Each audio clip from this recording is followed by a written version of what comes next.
Bismillahirrahmanirrahim. Assalamualaikum warahmatullahi wabarakatuh. Alhamdulillahi rabbil alamin, wa bihi nasta'in, wa ala umuri dunya waddin. Wassalatu wassalamu ala ashrafil anbiya'i wal mursalin. Amma ba'd.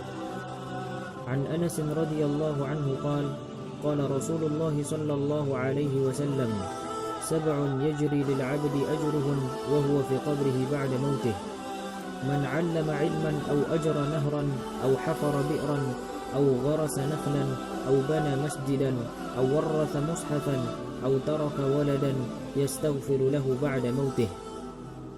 Dari Anas radhiyallahu anhu, beliau mengatakan, Rasulullah sallallahu alaihi wasallam bersabda, ada 7 hal yang pahalanya akan tetap mengalir bagi seorang hamba padahal dia sudah terbaring dalam kuburnya setelah wafatnya, yaitu orang yang mengajarkan suatu ilmu, mengalirkan sungai, menggali sumur, menanamkan kurma, membangun masjid, mewariskan mushaf, atau meninggalkan anak yang memohonkan ampun buatnya setelah dia meninggal. Dalam hadis di atas, Nabi Shallallahu Alaihi Wasallam menyebutkan 7 perkara yang pahalanya akan terus mengalir kepada seorang hamba setelah ia meninggal. Wahai saudaraku, renungkanlah sejenak amalan-amalan ini, lalu berusahalah untuk mendapatkan bagian darinya selama engkau masih diberi kesempatan di dunia. Berikut ini adalah sedikit penjelasan tentang amalan-amalan tersebut. Yang pertama adalah mengajarkan ilmu. Kata ilmu yang dimaksudkan di sini adalah ilmu bermanfaat yang bisa mengantarkan seseorang agar mengerti tentang agama mereka. Dan yang kedua adalah mengalirkan sungai.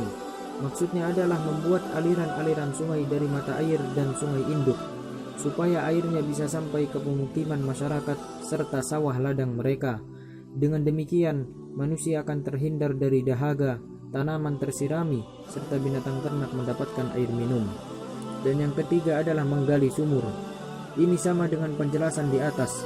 Dalam sebuah hadis riwayat Abu Hurairah radhiyallahu anhu, Nabi sallallahu alaihi wasallam bersabda, "Bainama rajulun yamshi bi tariqin ishtadda alaihi al-'atash fawajada bi'ran fanazala fiha fashariba thumma kharaja fa idha kalbun yalhath ya'kulu ath-thara min al-'atash faqala ar-rajul laqad balagha hadha al-kalb min al-'atash مثل الذي كان بلغ بي فنزل البئر فملأ خفه ماء فسقى الكلب فشكر الله له فغفر له. قالوا يا رسول الله وإن لنا في البهائم أجرا فقال نعم في كل ذات كبد رطبة أجر. Suatu ketika ada seorang lelaki yang menahan dahaga yang teramat berat berjalan di jalan. Lalu dia menemukan sumur. Dia turun ke sumur itu lalu minum kemudian keluar. Sekonyong-konyong dia mendapati seekor anjing terengah menjulurkan lidahnya menjilat tanah karena sangat hausnya. Lelaki itu mengatakan, anjing ini telah dahaga yang sama dengan yang aku rasakan. Lalu dia turun ke sumur itu dan memenuhi sepatunya dengan air, lalu diminumkan ke anjing tersebut. Maka dengan perbuatannya itu, Allah Azza wa Jalla bersyukur untuknya dan memberikan maghfirah ampunannya. Para sahabat bertanya, apakah kita bisa mendapatkan pahala dalam pemeliharaan binatang? Rasulullah sallallahu alaihi wasallam menjawab, ya, pada setiap nyawa itu ada pahala. Ini pahala yang didapatkan oleh orang yang memberikan minum.